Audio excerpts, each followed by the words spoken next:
If you like the video, please subscribe Gyan Vigyan channel and press the bell icon for getting all new notifications on your phones. Good morning once again, welcome back to the channel Gyan Vigyan. तो आज हम जो पढ़ने वाले हैं कुछ basics पढ़ेंगे। Basics में एक्चुअली ये जो बेसिक्स मैं आज पढ़ा रहा हूँ इसमें बहुत जन कंफ्यूज रहते हैं, बहुत जन को पता भी होगा, फिर भी आज हम पढ़ने वाले हैं। जो आज टॉपिक्स हम पढ़ने वाले हैं वो मास, वेट एंड डेंसिटी के बारे में पढ़ने वाले हैं। तो मास के बारे में पहले स्टार्ट करते हैं कि मास क्या होता है। मास अगर डेफिनेशन देखें तो इसको हम लोग सिंपल में बोलते हैं amount of matter contained in the body, contained in the body. ये हमारा क्या हुआ, मास। ठीक है, कितना अमाउंट ऑफ मैटर, कितना मैटर हम अपने बॉडी में कंटेन करते हैं उसको हम मास बोलते हैं। ठीक है, और मैटर क्या होता है, एनीथिंग विच ऑक्यूपाई स्पेस। ठीक है, उसको हम बोलते हैं ना मैटर, कि आपने पढ़ा भी होगा इसका डेफिनेशन कि anything which occupy space is called matter. अब अगर हम लोग थोड़ा सा डीप जाए, इसको अगर पता चले कि मैटर क्या होता है, अगर आप केमिस्ट्री के टर्म्स में देखेंगे, केमिस्ट्री में आपने पढ़ा होगा कोई भी मॉलिक्यूल, कोई भी ऑब्जेक्ट होता है, सबसे स्मॉलेस्ट पार्टिकल जो हमारा होता है उसको एटम बोलते हैं। ठीक है, एटम अगर कंबाइन करता है तो वो क्या बताता है, मॉलिक्यूल्स बनाते हैं, और मॉलिक्यूल्स कम्बिनेशन होकर क्या बनाते हैं, कंपाउंड बनाते हैं। ठीक है, वही चीज़ हम पढ़ रहे हैं कि अब कितना मैटर कंटेन कर रहा है उससे क्या होगा, कितना उसके अंदर एटम्स है। तो वही चीज़ है, अगर आप इसको अंदर जाके देखेंगे तो आपको मैटर कितना कंटेन कर रही है, हम मैटर बोलेंगे। मैटर कितना कंटेन कर रहा है बॉडी के अंदर, तो वो हमारा क्या होता है, मास। मास ऑफ द बॉडी हम कैसे डिफाइन करेंगे, matter contain in the body. ठीक है, अब आप इसको, इसका जो यूनिट है वो केजी है।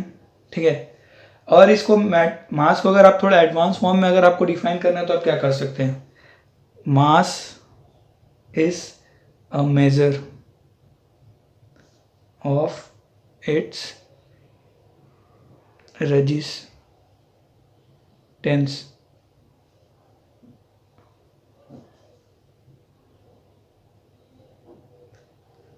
resistance to acceleration when a force is applied to it। मतलब समझ रहे हैं आप कि अगर आप समझ लीजिए ये आपका एक बॉडी है, ठीक है, इसमें आपने फोर्स लगाया, अगर आप थोड़ा फोर्स लगाते हो तो ये मूव नहीं करता है, बॉडी नहीं करता है ना। आपने ट्राई भी किया होगा, प्रैक्टिकल एग्जांपल है ये, कि अगर आप कोई बॉडी आपके सरफेस पे रखा है, अगर आप उसको थोड़ा हिलाने की कोशिश करोगे तो वो नहीं करता है, मूव नहीं करता है, वो रजिस्ट करता है। क्यों रजिस्ट करता है, क्योंकि इसके अंदर मास होता है। वो मास के मास का जो है उसके वजह से, मास जो इसके अंदर है, मैटर जो इसके अंदर कंटेन करता है बॉडी के अंदर, उसके वजह से ये रजिस्ट करता है। जितना ज़्यादा मास होगा, जितना ज़्यादा वेट होगा बॉडी का, तो आप देखोगे उतना ज़्यादा आपको उसको धक्का मारने में या उसको अपने रेस्ट पोजीशन से स्टेट ऑफ मोशन में लाने के लिए उतना आपको ताकत लगाना पड़ता होगा, फोर्स लगाना पड़ता होगा। फॉर एग्जांपल कंसीडर करो कि आपको कार को धक्का लगाना है और एक ट्रक को धक्का लगाना है। तो ट्रक जो है उसमें ज़्यादा मास है और कार है उसमें कम मास है। तो आप क्या करते हो, देखोगे आप जितना धक्का से कार को लगा के आप वो आगे बढ़ा सकते हो, उससे ज़्यादा आपको फोर्स लगा के ट्रक को बढ़ाना पड़ता है। क्यों, क्योंकि ट्रक में मास ज़्यादा है, तो उसका मास moment of inertia, mass moment of inertia ज़्यादा होगा। मास मोमेंट ऑफ इनर्शिया मतलब मास के वजह से मोमेंट में जो इनर्शिया, जो विरोध पैदा हो रहा है, उसको हम लोग मास मोमेंट ऑफ इनर्शिया बोलते हैं। ठीक है, हर बॉडी का मास मोमेंट ऑफ इनर्शिया होता है। ठीक है, तो वही हम बोल रहे हैं कि मास एक प्रॉपर्टी, मेजर करने का प्रॉपर्टी है। अगर कितना मास है उससे हम ये पता कर सकते हैं कितना हमको फोर्स लगाना पड़ेगा एक्सेलरेशन करने के लिए बॉडी को। तो उसमें वही बोला है। ठीक है, ये डेफिनेशन वही बोल रहा है।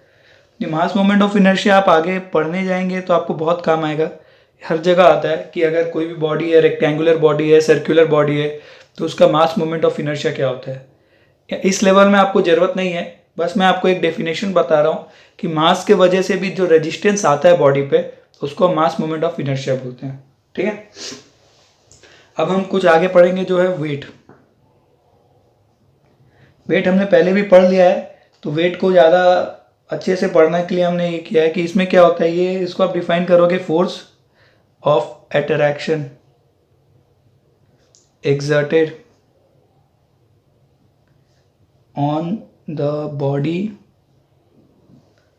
by gravitational force। ठीक है, ये आप समझ लो कि आपकी एक बॉडी है। ठीक है, इसमें आपने कितना मास किया है, आपका मास हो गया इसका 80 kg का मास है इसमें। ठीक है, तो अगर आपको वेट निकालना, वेट क्या होता है अब वेट क्या होता है कि इस बॉडी को कितना फोर्स से ग्रेविटी खींच रही है अपने तरफ। ठीक है, तो उसका जो हम वेट निकालने का एक फॉर्मूला है, सेकेंड लॉ से आता है, वो है mass into acceleration, acceleration due to gravity, acceleration due to gravity. ठीक है, तो मास आपका जो इतना बॉडी का होगा वो ले लीजिए, जैसे 80 kg का मास है, और ये ग्रेविटी जो एक्सेलरेशन ड्यू टू ग्रेविटी हमेशा फिक्स होती है 9.81 मीटर पर सेकेंड स्क्वायर। ठीक है, तो इसको आप 9.81 मीटर पर सेकेंड स्क्वायर से मल्टीप्लाई कर देंगे, जो आपका आंसर आएगा वो आपका वेट ऑफ द बॉडी होगा। ठीक है, अब आप मुझसे पूछेंगे कि आप जो वेइंग स्केल होता है उसमें जो आप मास का मेजरमेंट लेते हैं वो तो हम बोलते हैं केजी में है, कि आप जैसे भी आप कहीं भी बोलते हो तो आपका मास बोलते हो 80 kg है या 90 kg है या 60 kg 70 kg आप बोलते हो। वो एक्चुअली में हमने एक कॉमन गलत प्रैक्टिस बना ली है कि हम उसको 80 kg 90 kg बोलते हैं। वो एक्चुअली में होता है 80 kgf या 90 kgf। kgf जो है वो फोर्स का यूनिट है, जैसे न्यूटन फोर्स का जैसे यूनिट है न्यूटन, वैसे ही kgf है। और हमने इसका एक डिस्कस भी किया था, 1 kgf इज इक्वल टू क्या होता है 10 न्यूटन के बराबर नियरली। वैसे तो आप 9.8 ही मानिए, यही होता है प्रिसाइजली हम बोलते हैं 9.8, लेकिन हम इसको नियरली 10 मानते हैं। ठीक है, तो आप ये देख लिया आपने कि ये वाला वेट हम कैसे निकाल सकते। हम जो वेट निकालते हैं, जो आपका वेइंग स्केल वेट बताता है वो हमेशा किलोग्राम फोर्स में बताता है, kgf। अगर आपको उसको न्यूटन में कन्वर्ट करना है तो उसको आप 9.8 से मल्टीप्लाई कर देंगे तो आपको न्यूटन में कन्वर्ट हो जाएगा। ठीक है, और ये जो 9.8 हम यहाँ पे आपने एक्सेलरेशन लिया है, ये एवरेज एक्सेलरेशन है। ठीक है, इसको हम एवरेज एक्सेलरेशन बोलते हैं। ये आप देखोगे तो आप जैसे जैसे हाइट के ऊपर जाओगे ना तो ये acceleration due to gravity decrease करता है। ये आपका हाइट पे वेरी करता है, हाइट पे डिपेंड करता है कि आप अगर आप समझ लो हिली एरिया में जा रहे हो तो आपका क्या होगा 9.8 के जगह 9.7 ऐसे, मतलब धीरे धीरे डिक्रीज करते जाएगा आपका ये value acceleration due to gravity का। तो इसको हम एवरेज जो लेते हैं, सारा सब कुछ मिला के जो एवरेज लेते हैं, वो एवरेज हमारा क्या होता है 9.81 लेते हैं। ठीक है, ये हो गया आपका एक्सेलरेशन ड्यू टू ग्रेविटी और वेट के बारे में। अब हम जो पढ़ने वाले हैं, अब कॉमन प्रैक्टिस में मैंने आपको बता दिया वेट का जो डिफरेंस हम लेते हैं kgf में लेते हैं। और ये आपने बहुत बार सुना होगा कि मून में जो हमारा वेट होता है 1/6 टाइम्स हो जाता है, 1/6 टाइम्स हो जाता है मून में। क्यों? क्योंकि ये मून का जो आपका एक्सेलरेशन ड्यू टू ग्रेविटी है ना, वो अर्थ के एक्सेलरेशन ड्यू टू ग्रेविटी से 6 टाइम्स कम है, इसलिए हम लोग को वहाँ पे डिवाइड करना पड़ता है। तो वहाँ पे जो हम वेट निकालते हैं वो क्या होता है, मास तो हमेशा कांस्टेंट है, मास कभी चेंज नहीं करता है। मास क्योंकि matter content in the body कभी चेंज नहीं करेगा, वो कैसे चेंज कर सकता है, वो हमेशा कांस्टेंट रहता है। चेंज क्या करता है आपका एक्सेलरेशन ड्यू टू ग्रेविटी। इसके वजह से आपका वेट हर एक, आप दूसरे प्लैनेट में जाते हो जैसे मून में जाते हो तो 1/6 टाइम्स हो जाता है। जैसे आपका यहाँ 60 kg है तो वहाँ पे 6 से डिवाइड कर दोगे 10 kg, वहाँ पे 10 kg आएगा आपका। तो वही चीज़ है कि मास हमेशा कांस्टेंट है, लेकिन acceleration due to gravity vary करती है हर जगह, तो उसके वजह से हम लोग को वेट में डिफरेंस आता है। ठीक है, अगर आप अब मानो, अब मैं आपको एक चीज़ बताता हूँ, जैसे आपका ये अर्थ सरफेस है,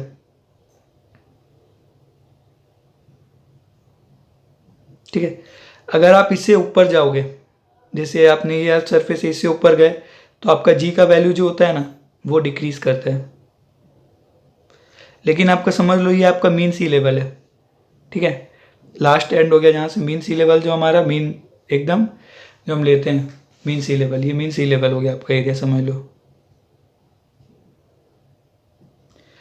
अगर आप इससे 4500 किलोमीटर तक नीचे जाओगे ना,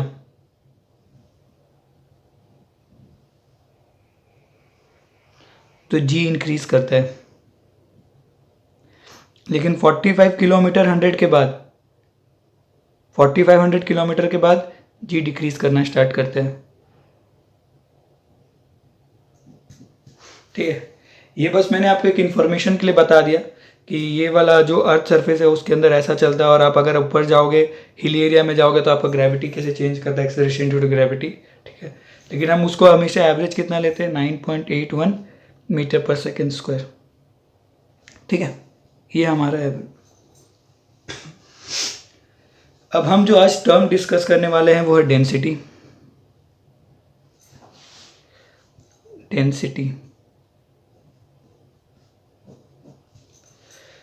डेंसिटी टर्म क्यों आया, कैसे आया, हमको क्यों ज़रूरत है इसकी, मैं सब बताऊंगा आपको।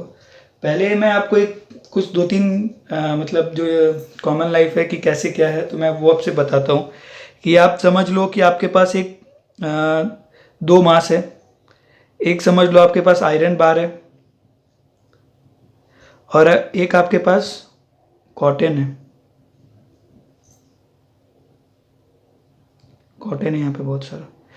अब समझ लो आपने इसको 1 kg लिया और इसको भी 1 kg लिया, तो वॉल्यूम जो कवर करेगा ये 1 kg मास ऑफ आयरन और एक कॉटन का जो 1 kg कवर करेगा वॉल्यूम, मतलब एरिया, जो वॉल्यूम पूरा एरिया कवर करेगा वो किस में ज़्यादा होगा, कॉटन में ज़्यादा होगा और इसमें आयरन में कम होगा, ठीक है।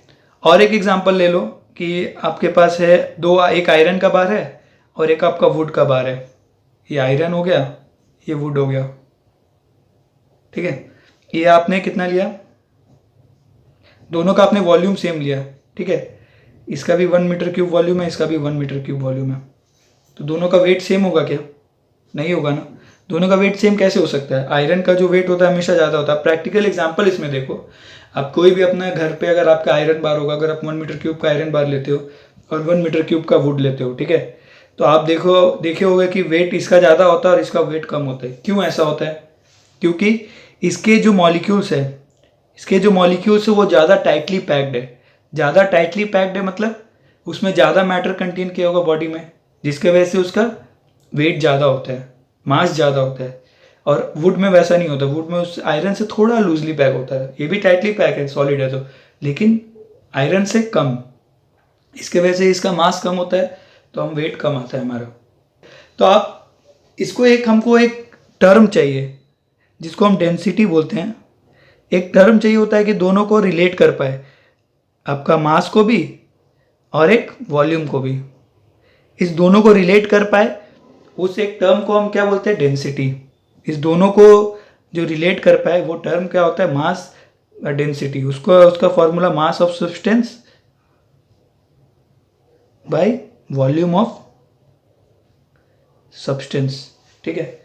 तो ये एक्चुअली में बहुत ज़्यादा यूज़ कब होता है पता है, डेंसिटी आपको देखे होगे, मैक्सिमम आप देखे होगे डेंसिटी आपको पता करना है तो आप डेंसिटी पता करते हो जो बॉडी सिंक करेगी या फ्लोट करेगी, वहाँ पे आपका डेंसिटी बहुत यूज़ होता है, ठीक है।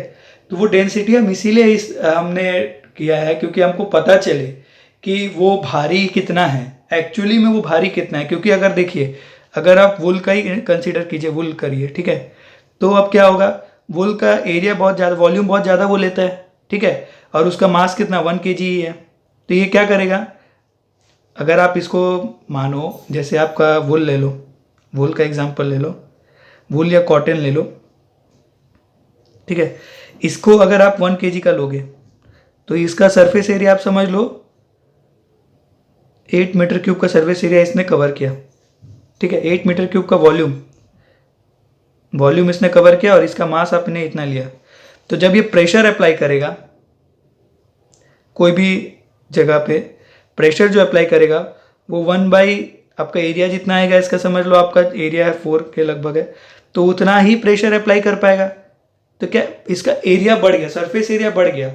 ठीक है, अगर आप आयरन लोगे, आयरन, ठीक है, 1 kg का आयरन लो, और अगर आप उसको, उसका वॉल्यूम कितना होगा, उसका वॉल्यूम ऑब्वियसली कम होगा, और उसका वॉल्यूम कम होगा तो मतलब सरफेस एरिया भी कम होगा। सरफेस एरिया कम होगा तो मतलब वो ज़्यादा प्रेशर अप्लाई करेगा कोई भी जगह पे, तो क्या होगा, ये वाला अगर ज़्यादा प्रेशर अप्लाई करेगा, अगर कोई भी वाटर, मान लीजिए वाटर सरफेस है, उसमें अगर आप 10 kg का प्रेशर अप्लाई कर रहे हैं और 5 kg का प्रेशर अप्लाई कर रहे हैं, तो 5 kg वाला धीरे धीरे जाएगा और 10 kg वाला तुरंत डूब जाएगा, सिंक हो जाएगा।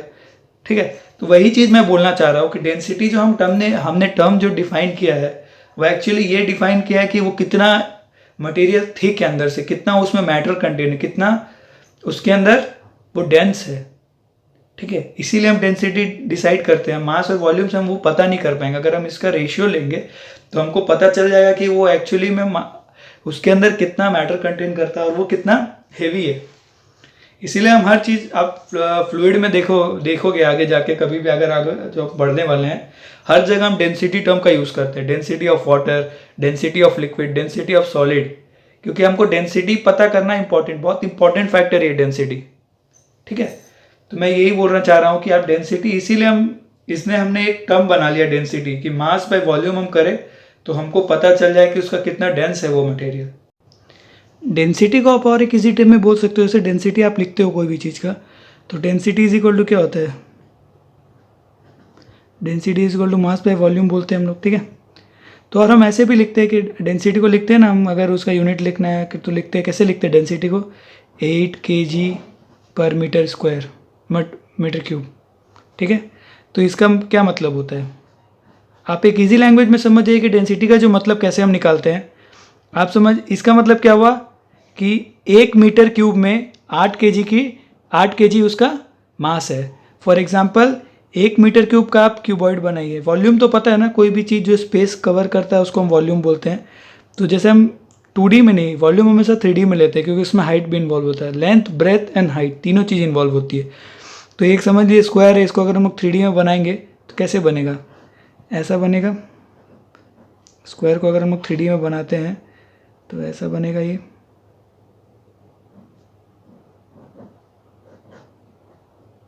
ठीक है, इसको हम लोग 3D में क्यूब बोलते हैं, स्क्वायर का जो बनाते हैं। इसका लेंथ भी सेम हो, लेंथ भी ए हुआ, आपका विड्थ जो है वो भी ए हुआ, और इसका जो हाइट होता है वो भी ए होता है, इसलिए हम लोग को इसको हम लोग क्यूब बोलते हैं। ठीक है, इसका सारा लेंथ, ब्रेथ एंड हाइट सारा कुछ सेम होता है।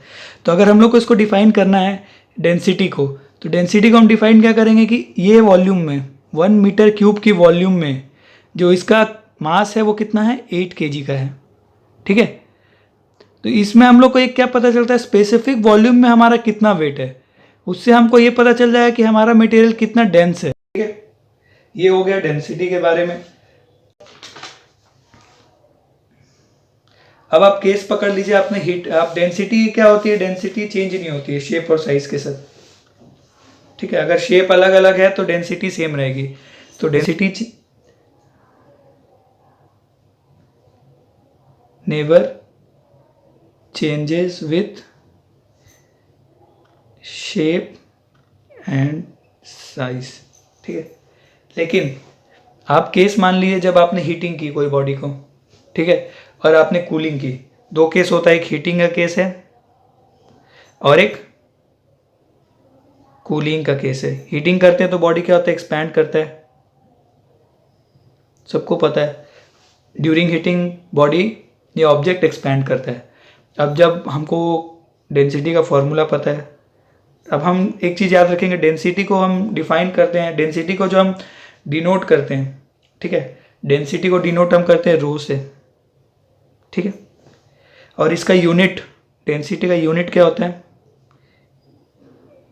डेंसिटी को अगर आप लिखो, density is equal to mass by volume, mass का kg, वॉल्यूम का मीटर क्यूब, तो kg पर मीटर क्यूब, इसका ये आपका SI यूनिट हो गया, या आप इसको ग्राम पर सेंटीमीटर क्यूब लिख सकते हैं, CGS यूनिट। ठीक है, अब आप डेंसिटी को जो डिनोट करते हैं हम जनरली वो रो से करते हैं, RHO रो। ठीक है, और इसको हम क्या करें, मास बाय वॉल्यूम। अब आप एक्सपैंड करते हो कोई भी चीज़ को तो उसका वॉल्यूम बढ़ेगा। अब उसका वॉल्यूम बढ़ेगा तो डेंसिटी घटेगा। कैसे? अब आप समझ लो कि आपके पास 8 kg डेंसिटी का कोई मटेरियल था, ठीक है, उसका मास आप मान लीजिए 8 था और उसका वॉल्यूम भी 8 था, नहीं उसका मास आप 64 मान लीजिए और वॉल्यूम उसका 8 था, तो ये काट के 8 आ गया, ठीक है, डेंसिटी 8। लेकिन जैसे आपने हीटिंग किया उसका वॉल्यूम बढ़ गया, वॉल्यूम बढ़ के समझ लीजिए 10 मीटर क्यूब हो गया, ये 8 मीटर क्यूब था। मास विल रिमेन कांस्टेंट, मास कोई बॉडी का चेंज नहीं करता है, तो मास हमने चेंज नहीं किया, तो आपका डेंसिटी क्या हुआ, मतलब पहले 8 था अभी 6.4 हुआ, मतलब घट गया ना। तो आप नीचे अगर नंबर ज़्यादा बड़ा, अगर नीचे बड़ा नंबर होता है और ऊपर कांस्टेंट हो, मतलब सेम हो, कांस्टेंट मतलब चेंज नहीं कर रहा है, तो आपका क्या होता है, वैल्यू घट जाती है। तो वही मैं बोल रहा हूँ, एक्सपैंड करते हैं तो वॉल्यूम बढ़ जाती है तो डेंसिटी घट जाती है। कूलिंग केस में अपोजिट है। कूलिंग में क्या होगा, कूलिंग में कैसे होता है, कूलिंग कर रहे हो तो कॉन्ट्रैक्ट होता है, मतलब सिकुड़ता है कोई भी चीज़, तो क्या होगा, वॉल्यूम डिक्रीज कर रहा है, वॉल्यूम डिक्रीज कर रहा है मतलब डेंसिटी बढ़ जा रहा है, ठीक है। तो ये चीज़ हमेशा याद रखिए कि कम वॉल्यूम, अगर कोई भी मास सेम है, अगर जैसे हमने पहले ही बात की, मास अगर सेम है बॉडी का, मास अगर एक आयरन ले लो और आप एक कॉटन ले लो, दोनों का मास आप 1 kg का लो, ठीक है, 1 kg मास लो, दोनों का 1 kg मास है, ये आप कॉटन ले लिया आपने और ये आयरन ले लिया, दोनों का 1 kg मास है, लेकिन ये जो वॉल्यूम कवर कर रहा है, जैसे इसने वॉल्यूम जो कवर करेगा वो 1 मीटर क्यूब करेगा, तो ये वॉल्यूम कितना कवर करेगा, ज़्यादा करेगा हमेशा, ये ज़्यादा करेगा। तो जैसे आप समझ लो इसका वॉल्यूम है 10 मीटर क्यूब, इसने कवर किया, तो आप डेंसिटी जब निकालोगे तो 1 kg बाई 1 मीटर क्यूब करोगे तो इसका डेंसिटी क्या आएगा, 1 kg पर मीटर क्यूब।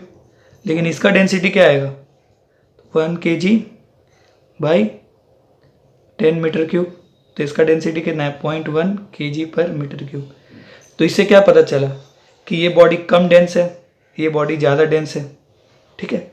तो वही चीज़ पता करना है कि ये डेंसिटी हमने इसलिए डिफाइन किया है कि हमको पता चले कि कौन सा मटेरियल ज़्यादा डेंस है और कौन सा कम, विथ रिस्पेक्ट टू वॉल्यूम। इसको अगर हम वॉल्यूमेट्रिक डेंसिटी भी बोलते हैं, अगर मोर स्पेसिफिकली हम जाए तो इसको वॉल्यूमेट्रिक डेंसिटी बोलते हैं, ठीक है। अब आप एक वाटर देखिए, वाटर का जो केस है, वाटर का केस थोड़ा सा डिफरेंट होता है। वाटर जो अगर आप उसको हीटिंग करोगे ना तो 0 to 4 डिग्री तो वो क्या करता है, कॉन्ट्रैक्ट करता है, इन स्पाइट ऑफ हीटिंग ये कॉन्ट्रैक्ट करेगा 0 to 4 डिग्री में, और 4 degree and above, 4 degree above वो एक्सपैंड करना स्टार्ट करता है। इसको अब नॉर्मल केस ऑफ वाटर बोलते हैं, ठीक है। तो ये जो अब हीटिंग कर रहा है मतलब कॉन्ट्रैक्ट कर रहा है, मतलब डेंसिटी विल इंक्रीज, और एक्सपैंड कर रहा है तो इसका मतलब डेंसिटी विल डिक्रीज, क्योंकि यहाँ पे वॉल्यूम इंक्रीज कर रहा है तो डेंसिटी विल डिक्रीज, एंड यहाँ वॉल्यूम डिक्रीज कर रहा है तो यहाँ पे डेंसिटी विल इंक्रीज। तो ये हो गया आज वॉल्यूम डेंसिटी के बारे में, हमने सारा कुछ पढ़ लिया, ये हमने बेसिक आज कंप्लीट कर लिया है। तो अगर आपको इसमें कोई डाउट हो तो आप कमेंट सेक्शन में नीचे मुझे बता सकते हैं, ठीक है। अगर ये वीडियो अच्छा लगे तो लाइक, कमेंट एंड सब्सक्राइब कीजिए। Thank you.